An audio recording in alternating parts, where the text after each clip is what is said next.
Do you know how to create beautiful text like this? Comment if you do. I'll tell you how it works in this video along with 5 other unknown SwiftUI features. Building this text is actually super easy and I've already prepared the code for you. So we will get started by creating a linear gradient. Now this can be anything you want. This can be animated, of course, through a standard SwiftUI animation by, for example, changing the colors around. This can also be an image or anything else that you want your text to consist of. I just used a linear gradient for simplicity.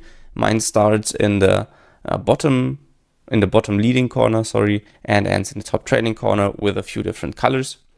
And then I also set a frame, so I make sure that I actually get the full range of the colors, because I know that my text will not be higher or larger than 50 points in height. So I've set a frame of 50 points for the height here.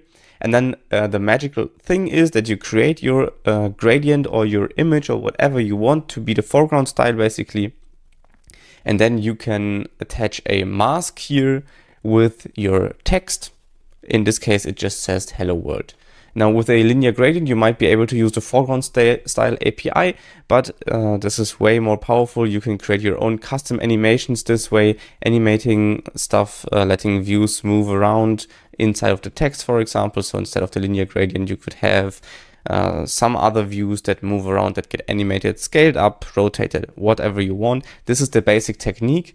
Create the view that you want to have as your style and then mask it with the actual content. So in our case, this text element here. Before we move on, I've got something pretty cool to share with you. An app that can help you get even more out of this video. It's called Mag Whisper. Just tap the link in the pinned comment to download it. Mag Whisper is a transcription tool, meaning that it can turn spoken words into written text, speech to text, basically. So let me just quickly grab the link for one of my YouTube videos.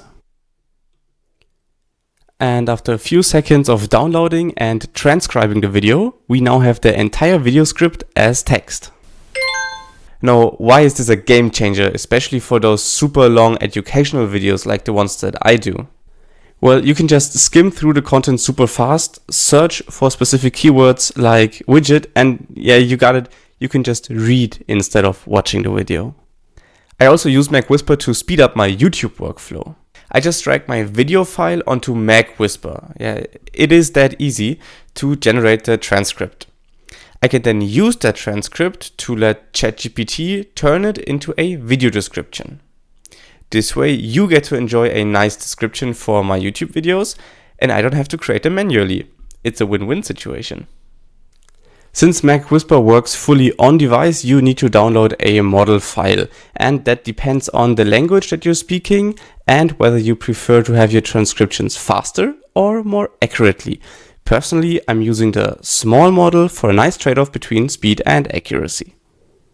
Ready to try it yourself? It's just one click away with the link in the pinned comment. Thanks for sponsoring this video and supporting the channel.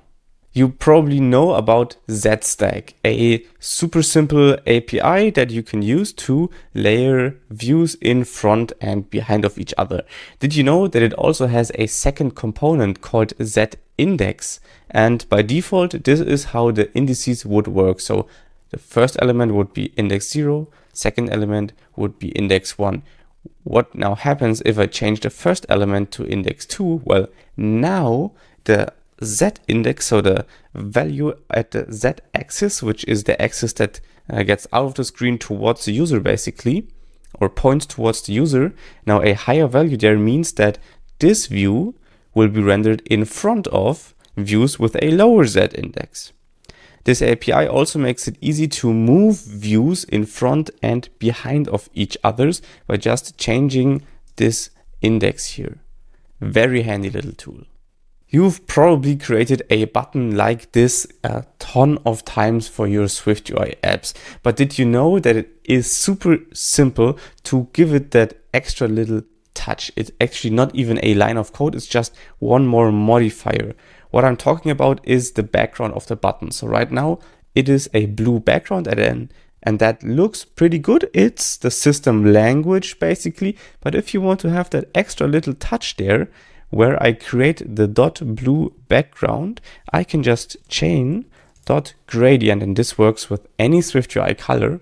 And now you will notice that we have a very subtle gradient. It's a bit lighter at the top of the button and a bit darker at the bottom of the button. You can use this anywhere that you're using SwiftUI colors. This produces any gradient. Super simple stuff. Also works with your custom colors. I have a very simple setup here with a VStack that has a button that's really just toggling a state variable to show a text view or dismiss a text view. And if I open up the console here, every time that the text is shown, I will print out text appeared. You probably know about this view modifier. It's called onAppear. But did you know that it also has a counter player that's called onDisappear? And you can use that to do stuff when a view gets removed from the view hierarchy. So for example, we could print text disappeared in here. And now if you press toggle, you will see text appeared. Then we toggle again. Now the text disappeared print statement got executed because of this small view modifier here that is rather unknown, but very powerful to deload stuff, to save changes, all of that good stuff. Sooner or later, buttons just won't be enough and you will create your own gestures in SwiftUI. The easiest way to do that is to use the onTapGesture view modifier, where you can just print something or call any other code in this closure here. So if I now tap somewhere on this blue color, you will see that we get tapped printed to the console. Now, this is nice and very easy. You could still do the same thing with a button, but how could you now disable this tap gesture? In a button, that's very simple. You just add the disabled view modifier to the button. For gestures, there is another view modifier that is super duper helpful. Let me show you how it works. So you attach this view modifier and it is called allows hit testing. And in here we can pass a boolean. So if I say true, that means hit testing is allowed, which means that my gestures get forwarded to that view, which means that the onTapGesture closure here gets executed. Now I could programmatically change this to false in any way I would like. And this is why I really enjoy this view modifier, because we pass in a boolean here instead of a syntax like this, which would be much less flexible. And now if you have a close look at the console, I am tapping on the blue color, but nothing gets printed because the hits, which are the interactions from the user with the view, do not get forwarded to that view, which means that the onTapGesture closure doesn't actually get called.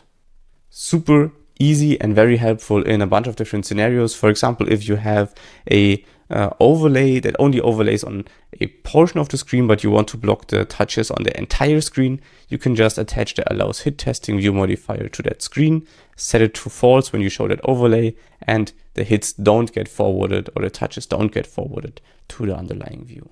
And here's a bonus feature, using the SwiftUI environment for your own data. Watch this video next to find out how that works. And watch this video next to learn about even more SwiftUI features you might not know about yet.